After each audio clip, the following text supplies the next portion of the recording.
Olá, Denê.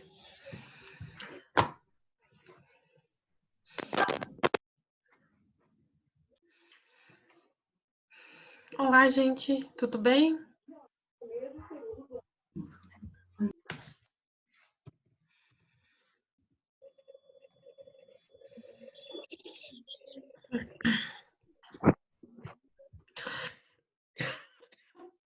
Pessoal, vamos começar a nossa aula hoje.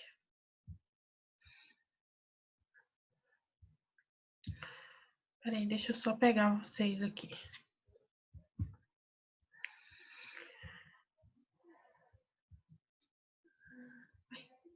Vocês estão aqui.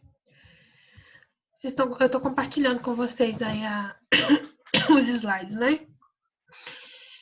A gente vai terminar esses slides aqui, gente. Eu vou só terminar essas aulas com vocês, que hoje eu não estou passando muito bem, eu estou com uma tosse. Depois eu passo para vocês pra gente poder fazer uma atividade disso daqui, tá? Aí hoje eu vou evitar falar muito, tá?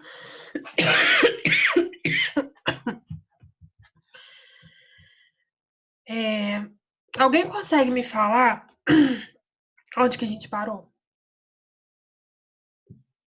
Alguém lembra para me ajudar aqui? Eu lembro que eu tinha falado do escopo. Deixa eu ver.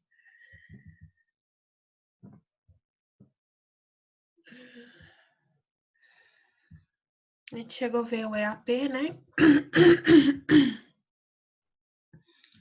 Acho que o tempo também a gente falou. Alguém consegue me ajudar aí onde que eu parei com vocês? Eu anotei aqui umas perguntas que deveriam ser feitas, tipo, iniciando o projeto. Não sei se foi aí, não. Tá, vou dar uma olhada aqui.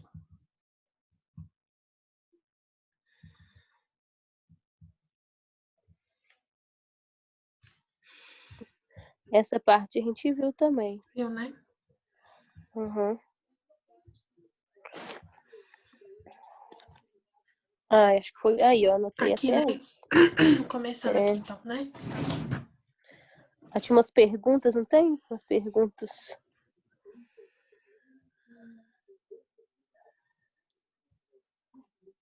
Acho que isso aqui eu tinha falado, que eu até coloquei perguntas. Isso aí, foi aí, Então, vamos lá, então. Vamos lá, então. Tá falando aqui, pergunta. A gente chegou a discutir algumas coisas, né, nos projetos que você gerencia. Posto bem definido o escopo. Então, aí a gente viu que a definição do escopo é uma garantia, né, da gente manter um projeto bem sucedido, tá? Todas as premissas e restrições de seus projetos estão identificadas, então, a gente identificar o que seria de restrição, né? O que a gente encontraria de restrição, os problemas que a gente poderia encontrar, e criar dentro desse escopo mesmo uma parte em que a gente abordaria essa questão de poder resolver isso daí, tá? Então, vamos lá. Então, a gente vai ver aqui os processos de iniciação do projeto, como que a gente deveria fazer, tá? Então, quando o assunto é gestão de projetos, é importante partir sempre de uma premissa. Os rumos e as diretrizes de um projeto são delineados na sua fase de iniciação. Da mesma forma, as análises sobre o projeto prestes a iniciar determinarão as expectativas sobre ele e também se o mesmo deve ou não ser iniciado. Então, aqui nos processos de iniciação, a primeira coisa que a gente deve fazer é aquele estudo de viabilidade, né? Que a gente vai ver se o projeto vai ser iniciado ou não, tá? Com o desenvolvimento do termo de abertura do projeto, tanto a cúpula da organização como toda a equipe que se envolverá no empreendimento ganharão visibilidade e norte para o projeto para suas atividades. O PMBOK propõe 2 processos de iniciação, que aí eu já tinha falado com vocês. Ele propõe essas 2 partes antes de a gente iniciar o projeto, que seria fazer o termo de abertura e depois identificar as partes interessadas, né? Então, quanto melhor fazer isso, tem empresas que adotam esses 2 tipos de processo de iniciação. Mas, né, quando essas 2 etapas elas estão em conjuntos, é um projeto melhor, né, de a gente poder fazer uma previsão, tá? Na prática, muitas empresas realizam esses 2 processos de forma conjunta e simultânea. A metodologia desse curso recomenda essa forma de iniciação dos projetos, como processo único, gerando um documento chamado termo de abertura, que eu já tinha falado com vocês desse termo de abertura. Esse processo e o consequentemente documento gerado tem o objetivo de descrever o projeto em linhas gerais, de forma que as principais artes interessadas consigam entendê-lo. Em muitas empresas, esse documento é utilizado para avaliar a viabilidade do projeto e tomar decisões do tipo go ou não go, ou seja, se vale a pena investir ou não nos recursos em um determinado projeto ou não, que foi aquela parte da viabilidade, né? A gente vai ou a gente não vai fazer. Além da descrição do projeto, o termo de abertura tem ainda uma série de objetivos interligados. Então, no termo de abertura, a gente pode autorizar formalmente a iniciação do projeto como espécie de contrato, reconhecer e comunicar o escopo aprovado aos envolvidos e empossar o gerente de projeto. Então, ali, nessa parte de iniciação, no termo de abertura, a gente identifica as partes interessadas, a gente vai empossar o gerente de projetos, tá? E vai reconhecer e comunicar o escopo. Também fornece diretrizes para a equipe que trabalhará no planejamento e nas demais etapas do projeto e envolver as partes interessadas. Então, o termo de abertura de projeto, ele englobaria mais ou menos isso daí, tá? Para cada empresa ou ramo de atividade, o termo de abertura pode possuir um negócio específico a ser usado de modo particular. Conheço alguns nomes que geralmente são utilizados na empresa. Acho que essa parte a gente até chegou a ver. Que o termo de abertura, ele pode ter outros nomes, que a gente chamou de pré-projeto, proposta técnica, carta de abertura, contrato do projeto e anteprojeto, tá?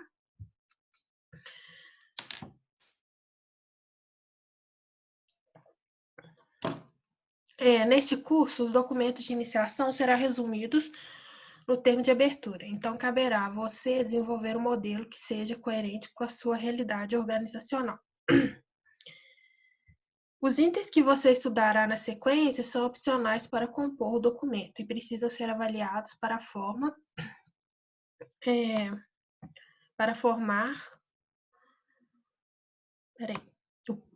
o termo de abertura adequado para cada empresa e tipo de projeto. Então, aqui a gente seria algumas partes que a gente teria que ter no nosso termo de abertura, tá? Descrição desse termo de abertura, uma justificativa, objetivo, metas, expectativas e permissões e restrições, tá? Ordem de grandeza do investimento e o prazo, né? Aqui seria, por exemplo, o quanto que a gente investiria, os principais riscos, os principais envolvidos, né? Que são os stakeholders, os principais produtos e serviços e a aprovação de documento. Entenda agora alguns detalhes e exemplos de alguns possíveis itens em um documento de iniciação. Então, eu acho que eu cheguei a mostrar para vocês no final da aula passada uma parte, uma figura em que mostrava os termos de iniciação. Então, o primeiro deles que a gente pode colocar é o nome do projeto. Então, a gente vai ter o projeto e vai nomear ele. Então, esse nome de projeto, ele pode aparecer lá no termo de abertura, tá? O nome é a espécie de marco do projeto. É aconselhável que seja formado por poucas palavras, pelas quais seja possível identificá-lo. Como exemplo, compostagem sustentável. Seria, por exemplo, o nome de um determinado projeto, né? Compostagem sustentável. Ele também pode abranger quem que vai ser seu gerente de projeto, né? Então, lá no termo de abertura, você vai escrever quem que vai ser o gerente de projeto, tá? Para que vai gerenciá-lo. Na descrição, o que a gente vai colocar na descrição? A descrição do projeto deve ser apresentada de forma resumida, contextualizando o ambiente do projeto, de forma que facilite a compreensão do todo. Então, a gente vai fazer de uma forma direta, né? De uma forma reduzida, como que a gente vai compreender o projeto como um todo. Lembre-se que neste item deve conter apenas o conteúdo necessário para que as pessoas entendam do que trata o projeto, tá? Então, gente, não ficar se estendendo muito, né? Ser breve e falar qual seria a descrição desse projeto, tá? Para mais detalhes, há a possibilidade de descrever o escopo do produto do projeto separadamente. Então, a gente tem dois tipos de escopo, né? A gente tem o escopo do projeto e a gente tem o escopo do produto. Então, ali, se você quiser detalhar mais, né? Você pode detalhar um pouco do escopo do produto, mas lembrar sempre que o escopo do produto é diferente do escopo do projeto, tá? Alguns projetos demandam uma contextualização maior e um histórico ou outras informações. Para avaliar quando isso é necessário, você precisa mapear as partes interessadas, afinal, o termo de abertura é uma ferramenta de comunicação para que seja efetiva. Deve ser adequada para o público que se destina. Então, o termo de abertura ele é um método de comunicação. Você vai mostrar esse termo de abertura para o pessoal que é interessado, né? Então, é uma forma de comunicação, tá? Então, aí a gente vai ter o público, né? Que a gente vai se destinar, que nós seriam os nossos stakeholders, tá? Então, aí vem exemplo 1. Aqui falamos sobre a justificativa do projeto. Projeto para construção de uma nova sede do Senai. E o projeto para liberação do Release 2.05 do produto CNG do módulo de gestão escolar. Então, aí seria, gente, a justificativa do projeto. Lógico também, né, sendo um pouco direto e no ponto, tá? É a razão de ser do projeto, pois demonstra as necessidades ou demandas que impulsionam a criação de um novo projeto. É muito importante deixar a justificativa clara, porque ela também servirá para orientar diversas decisões, tanto no planejamento como na sequência dos trabalhos. Então, aqui a gente vai mostrar as necessidades que vão ser impostas, né? Então, se a gente for pegar, por exemplo, o TCC de vocês, qual que seria o objetivo, a justificativa de vocês estarem apresentando esse TCC? Seria, vocês precisam formar, né? Uma justificativa clara, né? Bem definida, né? Outra justificativa também poderia ser aumento do conhecimento, né? E entre outras, tá? Então, uma justificativa, ela tem que ser clara, mas também, né? Não ficar se atendo muito. Ô, professor, Oi. poderia responder como é que obriga os alunos? Né? Como é que eu obrigo os alunos a se formarem, né? É triste. É ditadura que fala, professor. A gente Não não é tem nem nada. opção de falar, não. Assim, se fosse uma democracia, era uma escolha, mas nem te dá escolha. Eles falam, você faz ou faz. Mas é bom, o conhecimento de mundo aumenta, né? Faz parte. Tem que ter um trabalhinho aí, né? Se fosse fácil, não seria, como é que fala?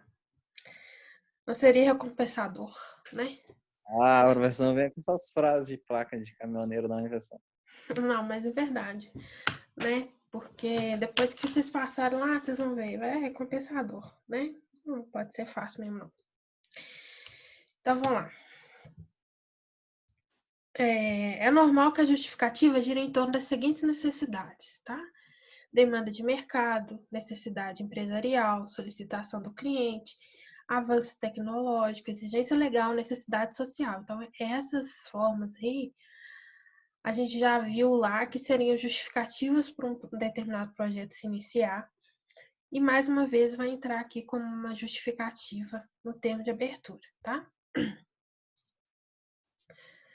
Também é importante conhecer o planejamento estratégico da organização para identificar necessidades intrínsecas que podem impactar direto ou indiretamente no cumprimento das expectativas do projeto. Então, observe um exemplo de justificativa. Então, olha só.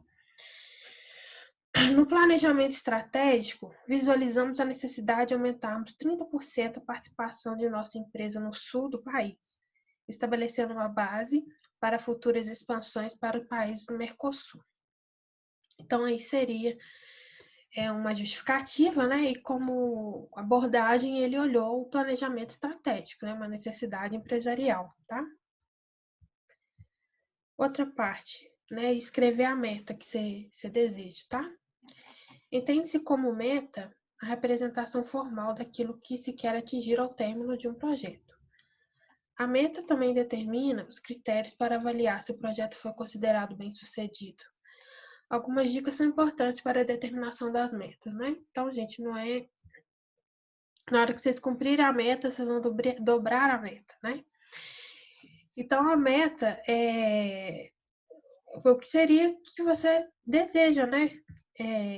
Terminar. Assim, estipular no determinado prazo, né?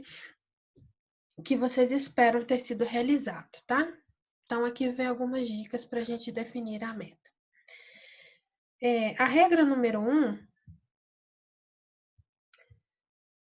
A regra número 1 é definir metas que possam ser atingidas. A ideia de colocar metas impossíveis com o objetivo de usar o máximo das pessoas pode ter efeito inverso e ocasionar a desmotivação da equipe. Então, gente, aqui nas metas, né? Para a gente ser, assim, razoável, né? Na hora de poder escolhê-las e ter noção de que a gente tem que ser uma coisa, assim, palpável, né? Não adianta a gente ficar delirando muito, né? Então, ser pé no chão, ser realista, ver o que a gente dá para a gente poder fazer, né? O que não dá, né? Não colocar coisas impossíveis, tá? As metas devem ser específicas, ou seja, evite ideias genéricas que dependem de interpretação e humor para avaliação. Caso contrário, a avaliação do projeto pode ficar comprometida. Então, ser específico, né, gente? Ser direto e evitar que isso gere interpretações errôneas a respeito disso daí, tá? Devem se definir apenas metas que valham o esforço de acompanhamento. Qualquer meta que não seja realmente relevante causará perda do foco e energia, além do abandono dessa meta ao longo do projeto. Então, se a gente não lutar por uma meta que seja realmente alcançável, né? A gente vai perder o foco e a energia e vai o que? A motivação vai embora, tá? Então, é mais fácil a gente colocar metas mirabolantes, a gente perder o foco, né? O foco do que a gente deseja alcançar e se atrapalhar aí, tá? As metas devem ser mensuráveis para que os parâmetros numéricos de tempo, custo e performance possam estar descritos nos critérios de aceite, tá? Então, olha aqui, tá vendo? Ele colocou uma dica aqui embaixo, olha. Perceba que esse item reforça a ideia de que não é bom dar margem à subjetividade. Então, ou seja, a subjetividade, ficar enrolando, né? Ficar escrevendo muito, ficar, né? Tentando olhar, né? Ficar escrevendo demais, né? Enchendo linguiça, senão seria muito bom, tá? Então, aqui é a objetividade que vai interessar pra gente, tá? Sabrina. Oi. As metas, elas devem ser... a gente tem que colocar as metas a partir de dados? Com a meta, você tem que olhar o seu objetivo. Quer ver? Quer ver olhar o exemplo dessa daqui. Dados que você fala estatísticos? Não, a gente tem que ter uma base de dados para a gente poder estipular uma meta. Ah, sim, não. Por exemplo, eu quero produzir, vamos supor que a sua meta seja produção de 8.000 unidades. Mas aí tudo depende do seu negócio, né? Você sabe que 8.000 unidades é incapaz de produzir pelo quanto que você tem. Então, você tem que fazer uma estimativa também, né? Eu não consigo produzir. Então, por exemplo, se você lê alguma coisa a respeito que fala assim, tal empresa não consegue, com esse equipamento a gente não consegue fazer mais de 20. Então, para que você vai colocar mais de 20? Então, é lógico que elas também devem ser pautadas em cima, né, de alguns dados que vão existir, para você também não fugir fora delas, né? Então, deixa eu ver se eu consigo achar a meta aqui do projeto.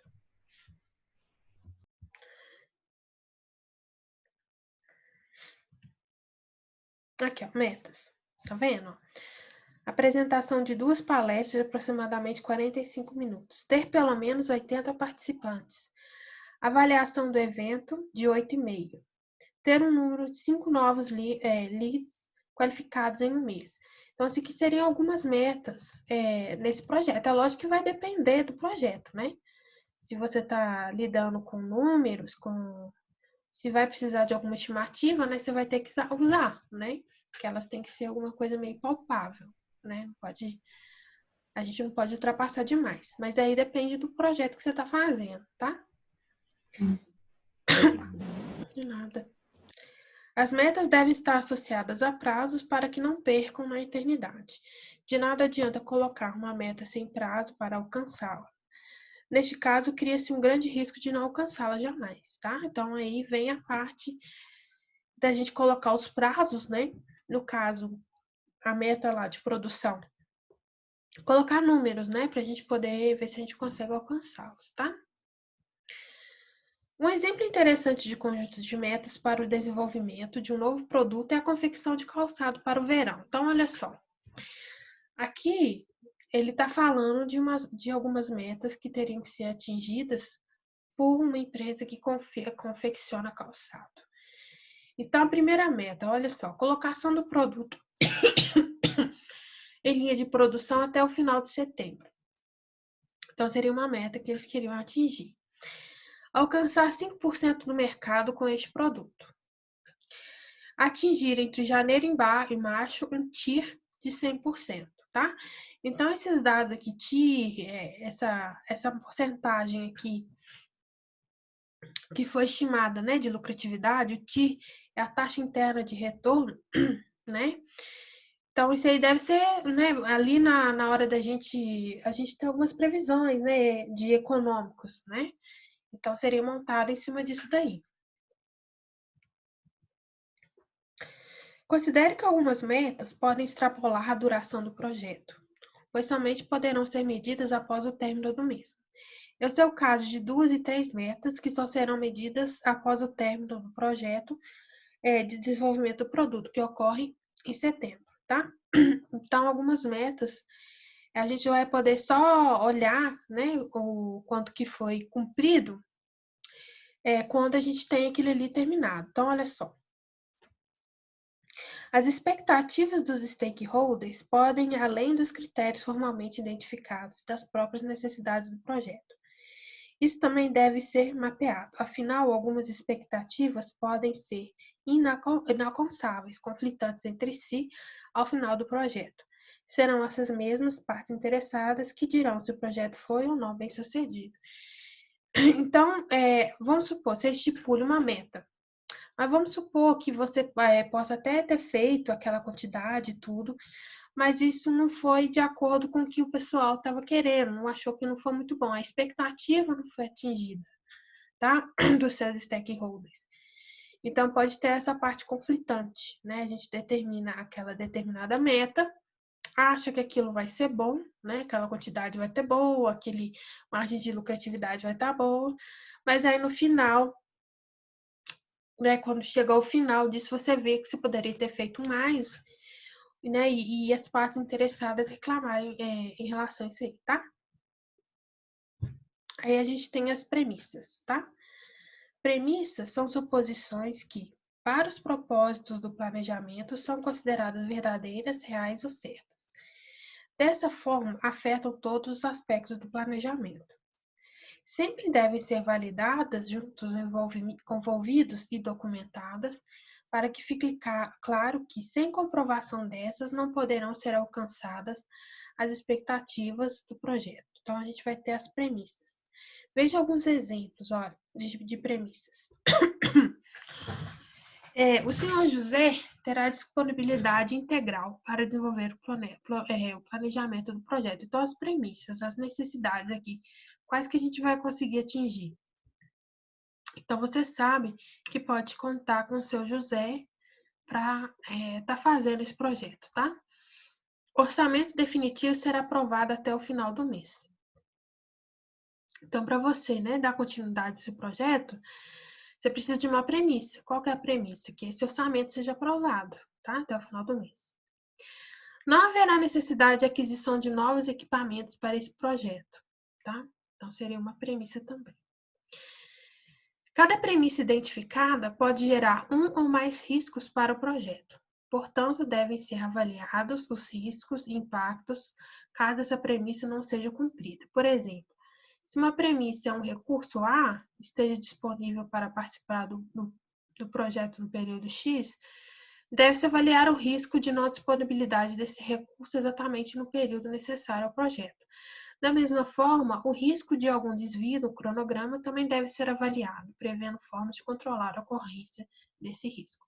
Então, aqui, né, gente, é ter o famoso plano B, né, quando isso é possível. Então, vamos supor, esse aqui, o orçamento definitivo, será aprovado até o final do mês. Esse seria uma premissa, mas vai que não acontece, né? Então, por isso que aqui ele fala que tem essa parte aí do risco, tá? Então, pode ser que algumas premissas que a gente assuma pode gerar alguns riscos.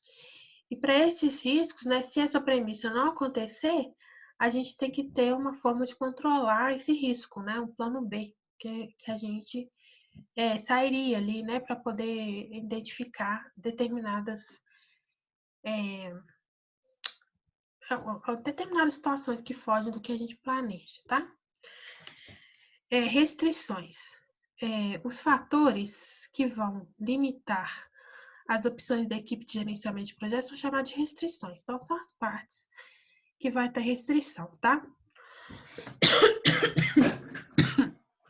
Essas fazem com que sejam descartadas soluções que estejam fora desses limites e obrigam a equipe e o gerente de projetos a usarem criatividade para alcançar objetivos do projeto. Então, vamos ver uma restrição. Vamos supor que a gente vai fazer determinado produto, mas que esse produto, vamos supor, a matéria-prima principal dele você não está encontrando, então você vai ter que substituir essa matéria-prima por outra semelhante, tá? Então, seria uma restrição disso daí. Então, aí eu obrigo que você a usar a sua criatividade, né, para alcançar os objetivos. Então, vai que algum determinado reagente esteja em falta no mercado, né? Então, você teria que caminhar para reagentes semelhantes que poderiam dar o mesmo esquema. Então, um exemplo, na produção de álcool em gel agora, muitos reagentes acabaram, né? Então, a gente teria que partir para as outras opções, né, de fabricação, outros componentes que seriam similares para a gente já estar produzindo isso daí, né? Então, essa é uma restrição que a gente teria. E, no caso, a gente teria que usar a nossa criatividade para alcançar, tá? As restrições podem ser referentes a recursos, orçamento, cronograma ou datas, tá?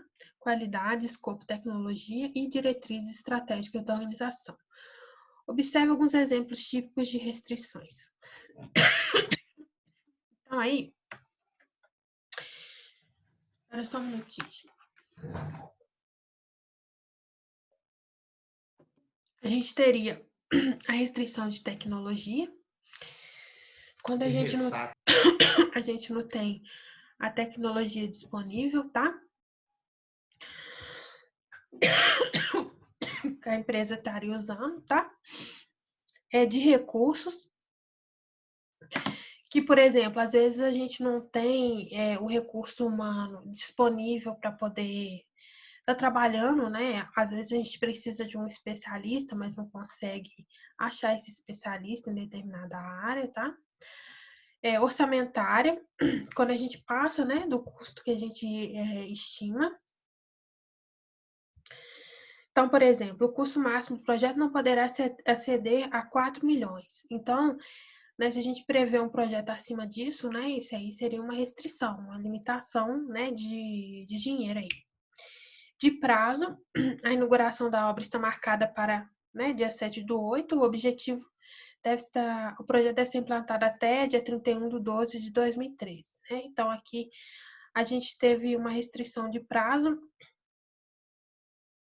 e também a gente, né, não tem muito tempo para desenvolver determinado projeto, tá?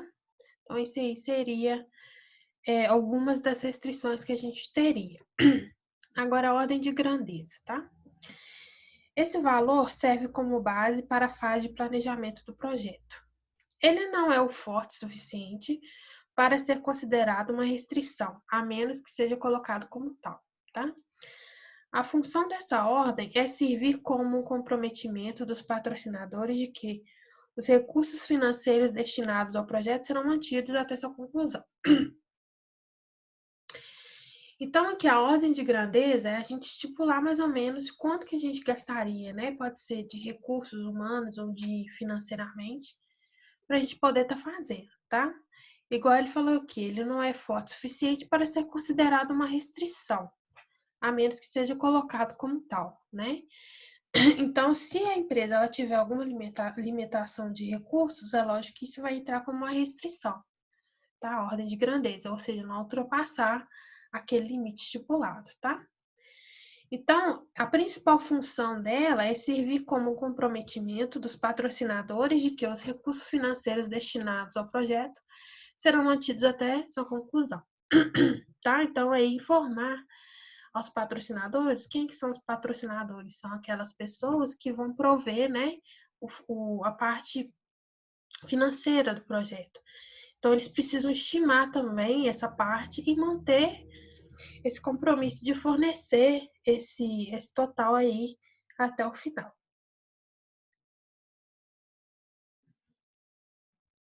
Então, os principais riscos que podem acontecer. Alguns tipos de riscos podem ser identificados pela própria natureza do projeto ou negócio. É importante que eles estejam relacionados ainda na fase inicial para garantir que sejam considerados nas fases seguintes. Dependendo do projeto, por exemplo, pode-se saber antecipadamente que uma variação na taxa de câmbio poderá influenciar positiva ou negativamente o empreendimento. Então, o risco aqui, se a gente está mexendo com projetos financeiros, né? E se a gente está mexendo com, vamos supor, com bolsa de valores, né? A gente sabe que essas porcentagens que envolvem esses investimentos, elas flutuam no dia, flutuam numa fase, né? Se a gente está mexendo com importação e exportação, a gente sabe que o dólar flutua, né? Então, por exemplo, para quem está exportando o dólar alto é bom, para quem está importando o dólar alto é ruim. Então, tudo isso depende. Então, isso aí seria um principal risco quando a gente está lidando com essas partes de taxas, tá? De câmbio. Assim como no caso das premissas e restrições, mais riscos podem ser identificados no decorrer do projeto, o que permitirá a análise e planejamento mais detalhado. Então, como eu falei com vocês, das premissas, né? A gente tem que ter determinado orçamento. Então, seria, se a gente não tiver, a gente corre um risco. Então, por isso que a gente precisa ter aquele plano B, tá? Os principais envolvidos no projeto, que é chamado de stakeholders, tá? Os envolvidos, ou os stakeholders, são pessoas físicas ou jurídicas que têm interesse no resultado do projeto, logo exercem influência ou são influenciados. Isso aqui eu já cansei de falar para vocês, que os stakeholders, né? São as pessoas que vão influenciar o projeto, tá? E eles têm interesse no resultado que aquilo vai gerar para ele. Então, a gente pode ter como stakeholder o cliente, o patrocinador, uma equipe, né? em uma comunidade, por exemplo, né, que a gente estiver trabalhando. Então, esses são os nossos stakeholders. Então, logo, eles exercem influência ou são influenciados pelo projeto. Falando simplesmente, tem algo a ganhar ou perder com o resultado do projeto. Podem ser internos ou externos à empresa e participam da aprovação do documento. É importante que as pessoas interessadas, consideradas mais estratégicas, seria a chave, né? Sejam referenciadas e assim o termo de abertura. Isso porque aumenta o comprometimento do projeto. Então, ou seja, colocar lá nesse documento quem vai ser essas pessoas que são os stakeholders. Então, aí, isso vai aumentar o comprometimento delas com o projeto, tá? Então, escrever o nome delas lá no final do projeto, tá? Não existe regra quanto à melhor maneira de descrever o termo de abertura do projeto. Mas lembre-se de quem estará lendo e assinando o documento. Utilizar a linguagem mais apropriada para esse público ramo de atividade é muito importante. É um erro comum ver termos de abertura escritos com uma linguagem técnica, o que impede o entendimento e torna o documento pouco atrativo. Lembre-se de que o escopo do projeto é mais abrangente do que o escopo do produto. Normalmente, durante a iniciação, a preocupação é maior com o escopo do produto, pois é esse que interessa ao cliente e ao patrocinador. Quando a cultura do gerenciamento de projetos é ainda embrionária, aconselha-se o aumento da abrangência desse item para valorizar o escopo do projeto, garantindo visibilidade para itens que poderiam ser despercebidos, tá? Então, aqui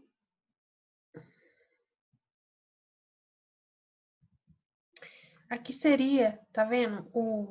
Um exemplo do termo de abertura do projeto, tá? De termo de abertura. Acompanhe a seguir um exemplo do termo de abertura do projeto de vários elementos que você estudou, tá? Então, a gente tem o título, projeto, primeiro seminário de governança de TI. Aí a classificação, projeto interno, qual que é o cliente? O Senai, o departamento regional. Quem que é o patrocinador? O Antônio da Silva. Então, vocês estão vendo aí, o cliente, o patrocinador são stakeholders. Então, ele mostrou lá, falou quem que eram os stakeholders. Falou quem que seria o gerente de projetos, Joaquim da Silva. A gerência, qual que seria a área? A área de marketing. Centro de custo, né? Aí seria ali 4.023, operação de mercado, SC, tá? Aí, no caso aqui, a descrição, olha. Que aí a gente viu também que a descrição, ela pode ser um termo da parte de abertura. Organização no Departamento Regional da Senai, Santa Catarina, em parceria com a Senai Florianópolis, de um workshop em governança em TI. Será realizado no auditório da Fiesc, em Florianópolis, Santa Catarina, no dia 26 de outubro. Então, descreveu, falou resumidamente o que seria o projeto, né? Então, seria a realização de um workshop, né? Então, aí o nosso projeto seria um workshop que falaria sobre a governança, né, de TI, tá? Justificativa do projeto. Por que ele faria esse projeto? Olha, prospecção do mercado de governança em TI, posicionamento do Senai com imagem associada à governança em TI, lançamento de uma pós-graduação em governança de TI e levantamento da demanda para esta pós. Então, a justificativa que ele usa aí né, mostrar às pessoas como a governança de TI ela é importante, né? Mostrar essa prospecção que está tendo, além de passar a imagem do Senai, que o Senai faz esse curso, né? Ele consegue fazer esse curso e proporcionar uma pós-graduação, tá? Então, aí seria as justificativas do projeto. Agora, as metas. Apresentação, vai acabar a aula, de 2 palestras de aproximadamente 45 minutos. Ter pelo menos... Eu vou desligar aqui, gente. Aí a gente termina a meta aqui no próximo slide, tá? Na próxima aula. Eu vou sair e vou entrar novamente, tá? Tá ok.